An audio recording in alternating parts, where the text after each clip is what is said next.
আপনার নাম? তপন বেরা। বাড়ি কোথায়? জেরথান। কি ঘটনা ঘটেছে এখানে? ঘটনা আমি গত 8 তারিখ 8/11/24 এসেছিলাম ডাক্তারবাবু দেখাতে। সুপ্রতিম মান্না বাবুর কাছে দেখিয়েছিলাম। আমার স্ত্রীকে নিয়ে গেছিলাম।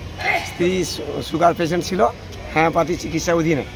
ওনাকে বলেছিলাম যে স্যার আমার সুগারটা একটু বেড়ে গেছে, আপনি সুগার ওষুধটা একটু দেন।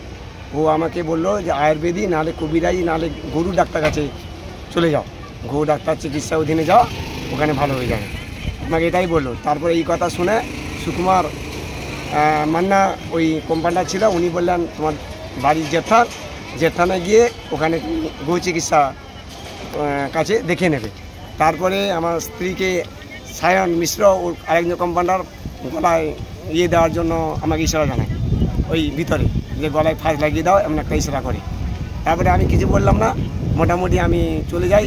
তারপরে আমি লাস্টে আমার নিজের রিপোর্টটা দেখানোর জন্য গেছিলাম, আমাকে ঢুকতে দেয়নি সায়ন মিশ্র।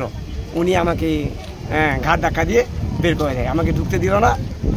আমি যাতে অনুরোধ করলাম যে ডাক্তারবাবু আমাকে এটা দেবে, ও যা বলবে আমি ওটাই মেনে নেবো, আমি রিপোর্টটা দেখাই না। তুমি 2টো রিপোর্ট করোনি, একটা রিপোর্ট করেছো, তোমাকে ঢোকানো হবে না।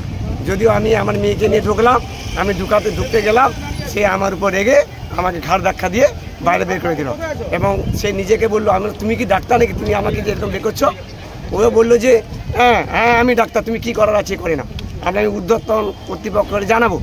না ঠিক আছে, তোমার যা করা তুমি করে নাও। মেন্টাল কোথাকার, আমি এই কথা বললো। কিন্তু ডাক্তারবাবু আমাকে বললো না যে তুমি একবার রিপোর্টটা খেয়ে নেছো দেখি। আমার স্ত্রী এমনি শরীর অসুস্থ দীর্ঘদিনের, এই পশু ডাক্তারের কাছে পাঠানোর জন্য এখন একটু ও নিজে। এখন আপনি কোথায় অভিযোগ জানিয়েছেন?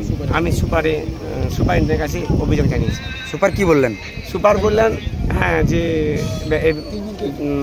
যে ব্যবস্থা করছি, কি করা যায়, কালকে আসার জন্য ওনাকে বলল 3 জনকে আসতে।